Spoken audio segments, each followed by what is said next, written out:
ये कॉन्स्टिट्यूशन अच्छी है और इस कॉन्स्टिट्यूशन के अनुसार देश चलना चाहिए, ये मेरा आग्रह है, ऐसा आपको लगता है, तो ये आपका उसके प्रति विश्वास है, उसके प्रति आदर है, श्रद्धा नहीं है। यानी आध्यात्मिक क्षेत्र में श्रद्धा इस शब्द का जो उपयोग किया जाता है उसके अनुसार। सामाजिक समता के क्षेत्र में भी हम 100% साथ में नहीं आ चुके हैं, इसलिए भी वहां भी हमको प्रयास करने पड़ेंगे। अगर हम शब्द प्रामाण्य मानेंगे तो हम बदलाव के लिए एक भी बदलाव हमारे कॉन्स्टिट्यूशन में नहीं हो सकता है। श्याम मानव चैनल को आपका समर्थन देने के लिए चैनल को जरूर सब्सक्राइब करें। चैनल के नोटिफिकेशन पाने के लिए बेल आइकन भी दबाएं। जिंजो कुरीटा, सोलापुर, महाराष्ट्र से इनका सवाल है कि आज का जो भारत का संविधान है उस पर मेरी श्रद्धा है, वो बहुत अच्छा है ऐसा मुझे लगता है। उसमें कुछ संशोधन हुए हैं, होते रहेंगे, इसके बावजूद वो अच्छा है ऐसा मुझे लगता है, उस पर मेरी श्रद्धा है। तो क्या ये श्रद्धा रखना गलत है? देखिए, श्रद्धा ये शब्द जो आपने यहां उपयोग में लाया है वो आध्यात्मिक श्रद्धा, इस क्षेत्र में श्रद्धा का जो मतलब होता है उससे आप भिन्न मतलब यहां रख रहे हो। आध्यात्मिक श्रद्धा के क्षेत्र में श्रद्धा ये शब्द जिसे हम इंग्लिश में फेथ कहते हैं, ये अलग तरीके से डिफाइन होता है। जिस पर हमें फेथ रखना है, श्रद्धा रखनी है, उसमें 4 इंग्रेडिएंट्स महत्व के होते हैं। एक, पहले वो हमसे ज्यादा श्रेष्ठ है हमने मानना चाहिए। 2, उसका शब्द प्रामाण्य मानना चाहिए। 3, उसके बारे में शंका लेनी चाहिए। और 4, उसकी चिकित्सा नहीं करनी चाहिए। अब ये 4 जो इंग्रेडिएंट्स है, तो आप कह रहे हो कि मुझे संविधान के बारे में श्रद्धा है, तो आपने यहां श्रद्धा का शब्द का उपयोग किया, लेकिन श्रद्धा का मतलब वहां लागू नहीं होता है आपके ही मन के अनुसार। ये मुझे आपके ध्यान में लाकर देना।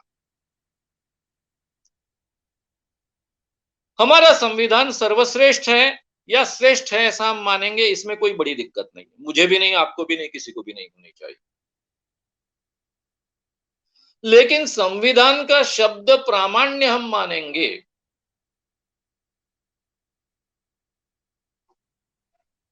संविधान हमें मानना पड़ता है।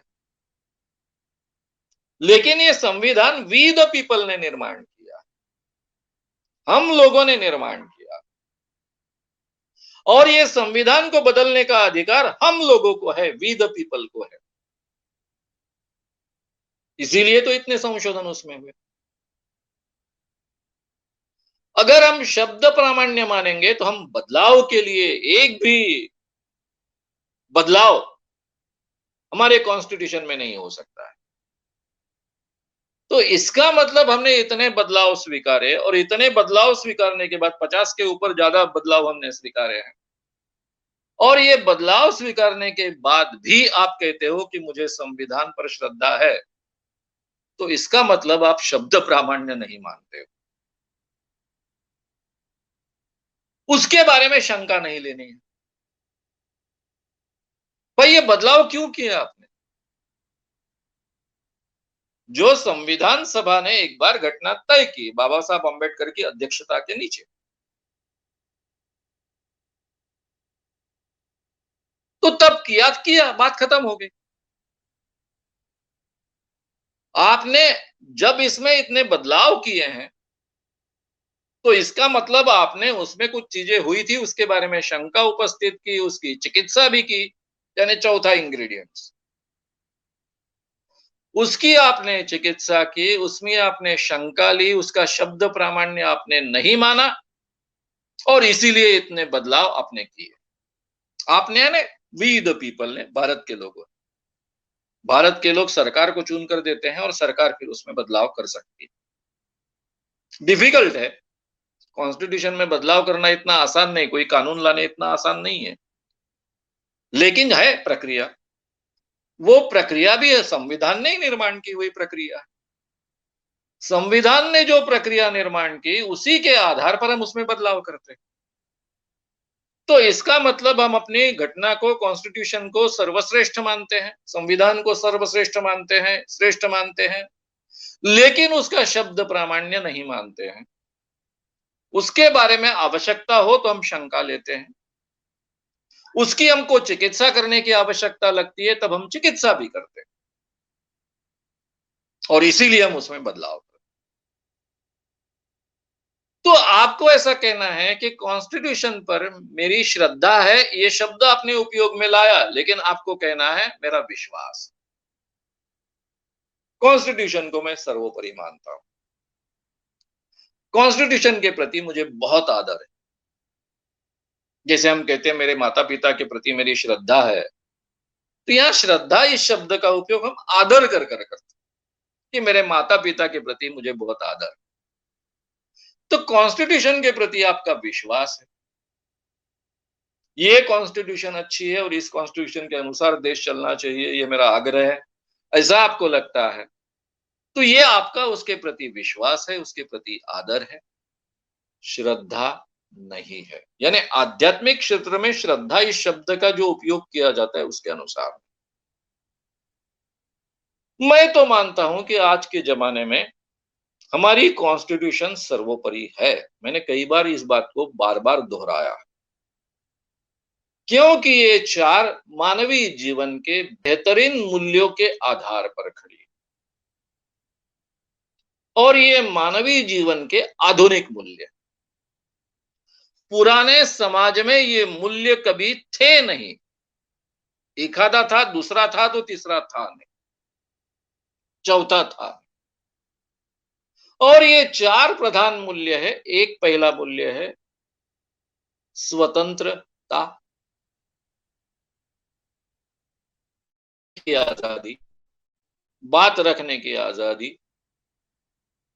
कई प्रकार की आजादी।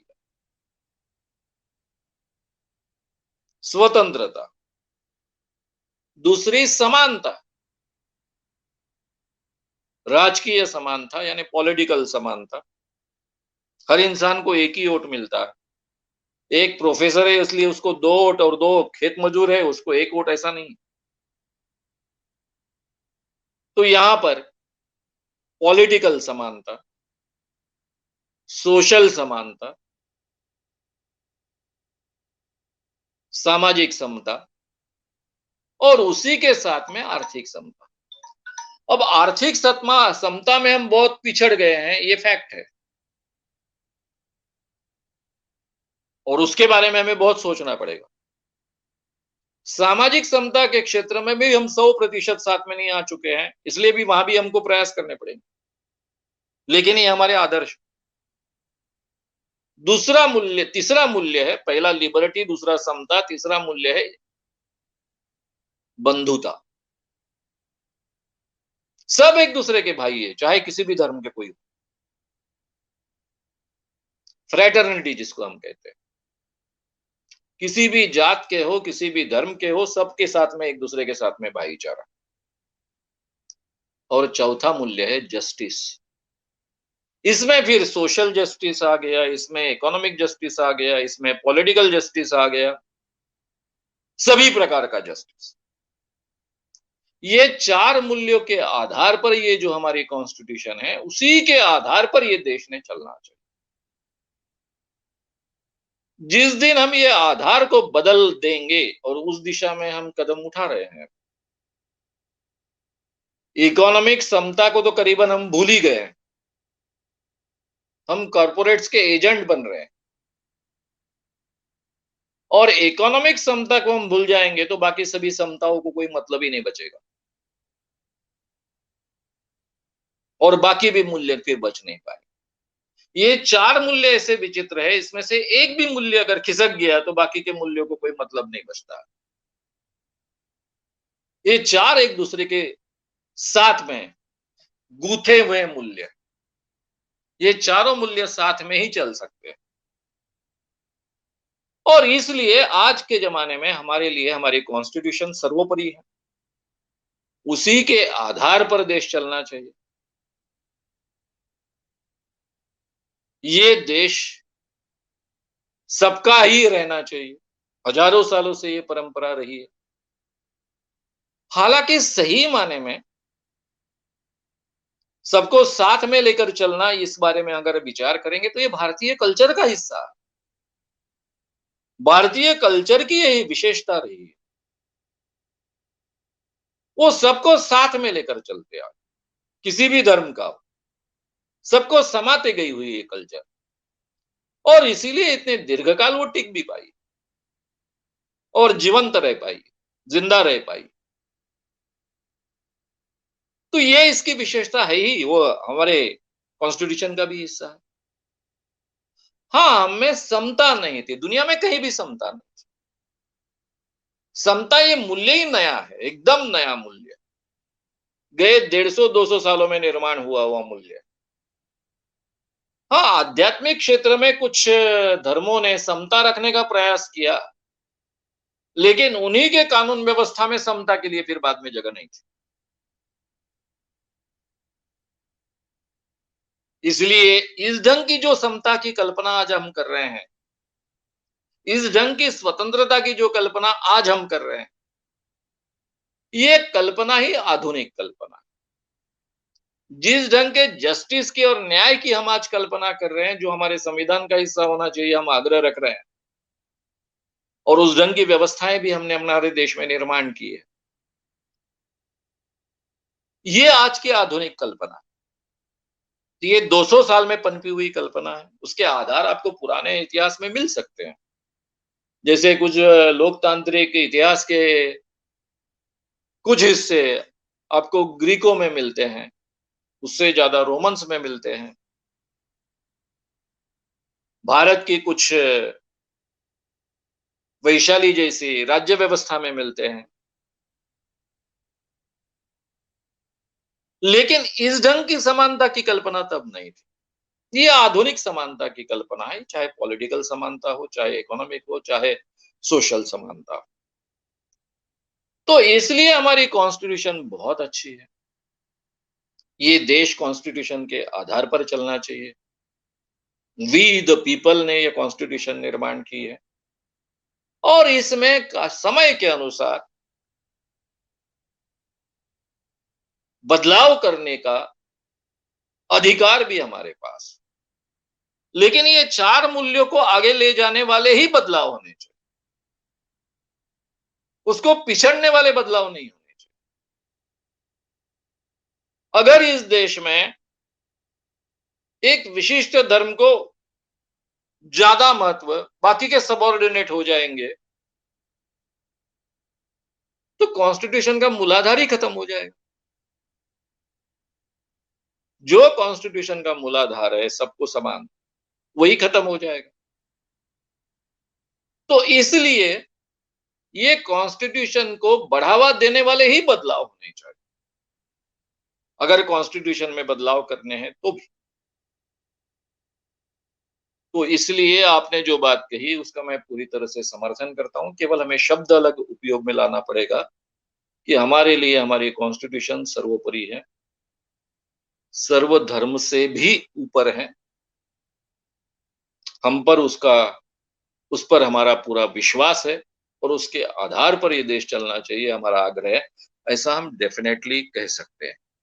श्याम मानव चैनल को आपका समर्थन देने के लिए चैनल को जरूर सब्सक्राइब करें। चैनल के नोटिफिकेशन पाने के लिए बेल आइकन भी दबाएं।